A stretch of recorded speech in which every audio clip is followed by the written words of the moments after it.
warahmatullahi wabarakatuh. Kami dari kelompok 2, pada kesempatan kali ini kami akan mempresentasikan hasil kerja kelompok kami mengenai PPH pasal 22 yang diampu oleh Ibu Rani Kurniasari SEMM. Adapun anggota kelompok kami terdiri dari saya Agnes Cintamani Virginia dengan NIM 64240555. Dengan saya Muhammad Alvin Saleh Syafruddin dengan NIM 64240557. Dengan saya Alsadara Prastia dengan NIM 64240529. Dengan saya Sarah Faradila dengan NIM 64240560. Dengan saya Muhammad Kennedy Agustami dengan NIM 64240526. Sekian perkenalan dari kelompok kami, kurang lebihnya mohon maaf, selamat menyaksikan. Analisis perpajakan PPH 22 yang disusun oleh kelompok 2.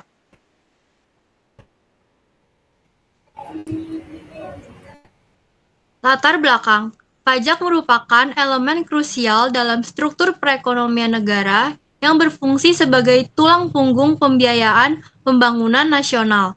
Menurut Pawoko 2007, pajak didefinisikan sebagai kontribusi wajib kepada negara yang terutang oleh orang pribadi atau badan yang bersifat memaksa berdasarkan undang-undang, dengan tidak mendapatkan imbalan secara langsung dan digunakan untuk keperluan negara bagi sebesar-besarnya kemakmuran rakyat. Definisi ini sejalan dengan Undang-Undang Republik Indonesia Nomor 28 Tahun 2007 tentang ketentuan umum dan tata cara perpajakan yang menegaskan bahwa pajak adalah kontribusi wajib kepada negara yang bersifat memaksa.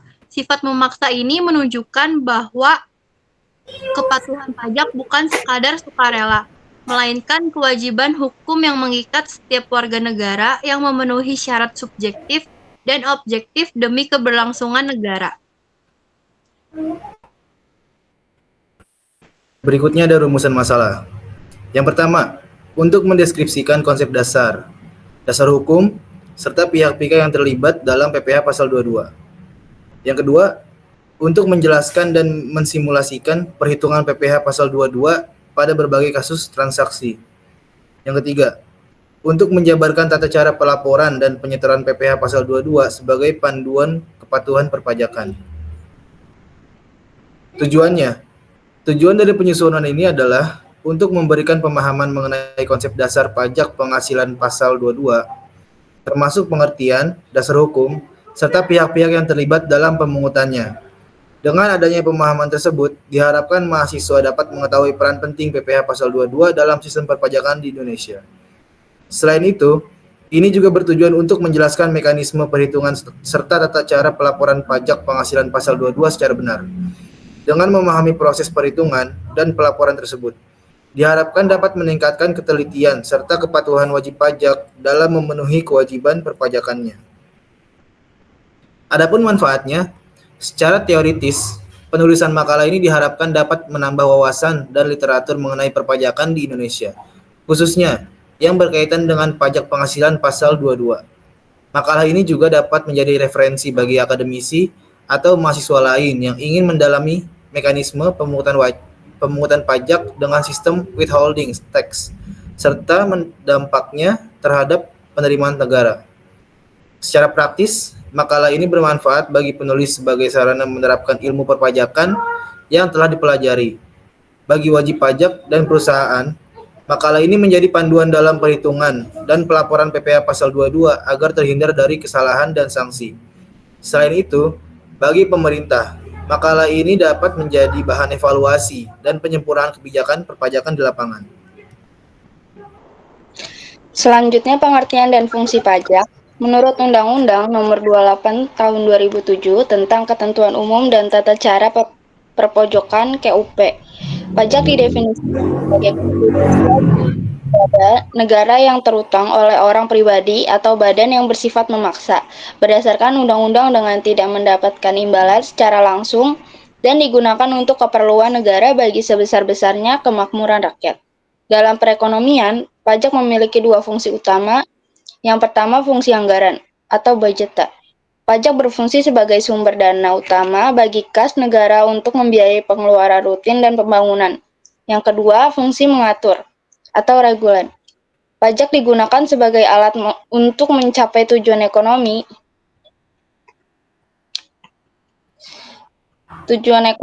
dan sosial tertentu, seperti menghambat laju inflasi atau melindungi industri dalam negeri melalui tarif pajak impor yang tinggi. Tinjauan umum PPh Pasal 22.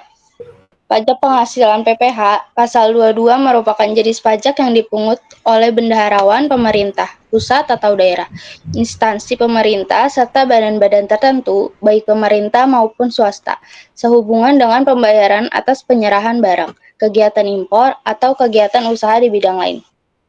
Karakteristik unik PPh Pasal 22 adalah penerapan sistem pemungutan atau withholding system, di mana wewenang memotong atau memungut pajak tidak berada pada wajib pajak sendiri, self-assessment maupun fiscus official assessment, melainkan diserahkan kepada pihak ketiga yang ditunjuk oleh Menteri Keuangan.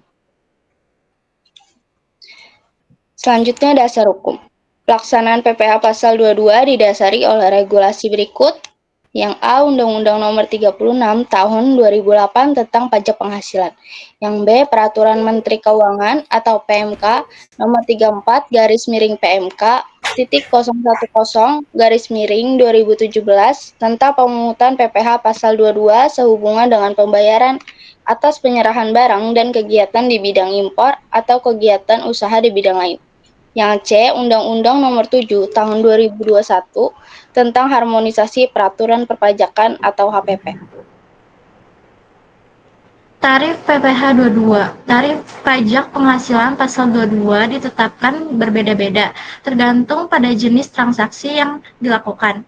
Untuk kegiatan impor barang, tarif sebesar 2,5% dikenakan bagi importir yang memiliki angka pengenal importir atau API, sedangkan bagi importir yang tidak memiliki API dikenakan tarif sebesar 7,5% dari nilai impor. Selain itu, untuk impor komoditas tertentu seperti kedelai, gandum, dan tepung terigu dikenakan tarif yang lebih rendah, yaitu sebesar 0,5%.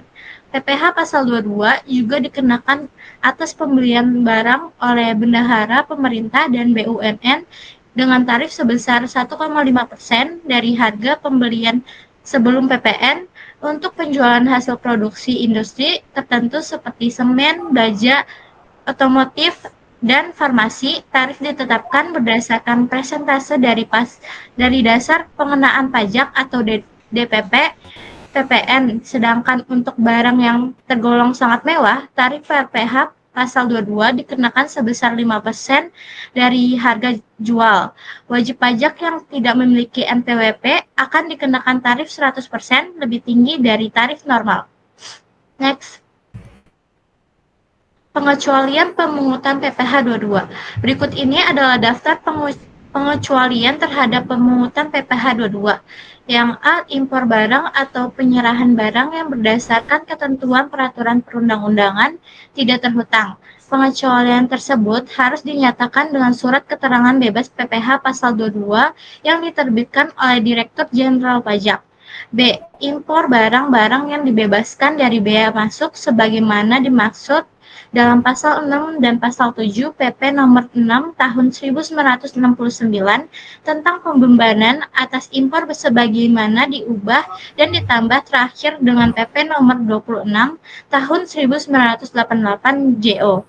Peraturan Pemerintah Nomor 2 Tahun 1973 berupa kiriman hadiah untuk tujuan keilmuan. C. Pembayaran atas penyerahan barang yang dibebankan kepada belanja negara atau daerah yang meliputi jumlah kurang dari 2 juta rupiah, bukan merupakan jumlah yang dipecah-pecah. D. Pembayaran untuk pembelian bahan bakar minyak, listrik, gas, air minum, benda pos, dan telepon. Data pajak. Bukti pemungutan pajak PPh 22. Dengan nama yang dipungut adalah Satria Mahardika, alamatnya Jalan Kebon Rejeruk, nomor 24, Jakarta. Uraiannya adalah minyak, dengan harga 1 miliar, tarifnya adalah 75%, jadi pajak yang dipungut adalah 75 juta. Pemungut pajaknya adalah PT Pertamina dengan NPWP 011664005100. Daftar bukti pemungutan PPh 22. Ini merupakan beberapa orang-orang yang dipungut pajaknya, seperti contoh nomor 1, Satria Mahardika dengan nomor 001 PPh 22 1024. Tanggal pemungutannya 02 bulan 10 tahun 2024.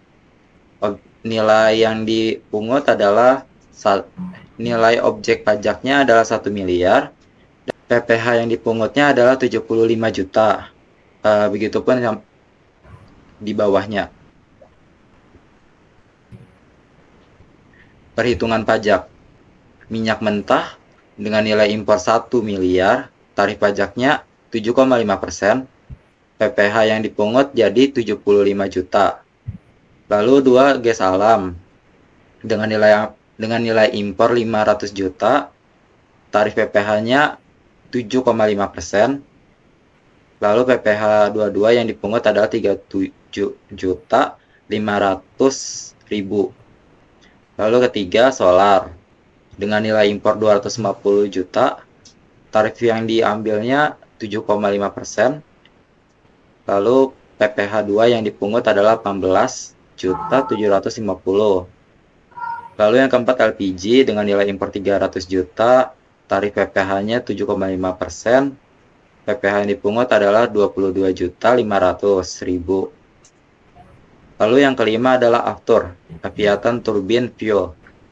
Nilai impornya ada 450 juta dengan tarif PPh-nya 7,5%. Lalu PPh yang dipungutnya adalah 33.750.000. Dalam perhitungan PPh pasal 22 adalah menentukan terlebih dahulu nilai penjualan atau nilai impor barang yang dikenakan pajak. Setelah itu, ditentukan tarif PPh pasal 22. Dalam studi kasus ini digunakan tarif sebesar 7,5% karena termasuk transaksi migas. Selanjutnya, nilai penjualan dikali dengan tarif pajak menggunakan rumus PPh 22 sama dengan nilai penjualan dikali tarif pajak.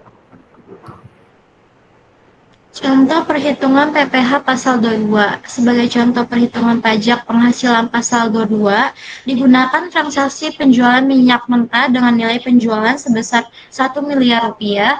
Transaksi ini dikenakan tarif PPh pasal 22 sebesar 7,5%. Perhitungannya adalah sebagai berikut. Nilai penjualan sebesar 1 miliar rupiah dikali tarif PPh pasal 22 7,5%, hasilnya sama dengan 75 juta rupiah.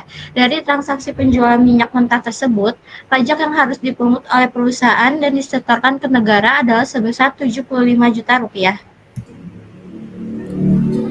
Jadi kesimpulannya, pajak penghasilan pasal 22 merupakan instrumen perpajakan yang penting dalam mempercepat penerimaan negara melalui mekanisme pemungutan oleh pihak ketiga dan diterapkan pada berbagai transaksi seperti impor, pembelian barang oleh bendahara pemerintah, serta penjualan barang tertentu.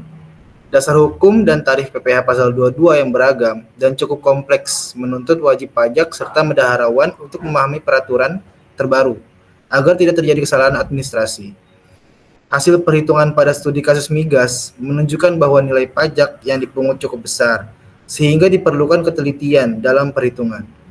Selain itu, pelaporan SPT masa PPh pasal 22 harus dilakukan secara tertib, tepat, dan sesuai ketentuan agar terhindar dari sanksi serta dapat mendukung tertib administrasi dan peningkatan penerimaan negara. Sekian presentasi dari kelompok 2, kurang lebihnya mohon maaf. Wassalamualaikum warahmatullahi wabarakatuh.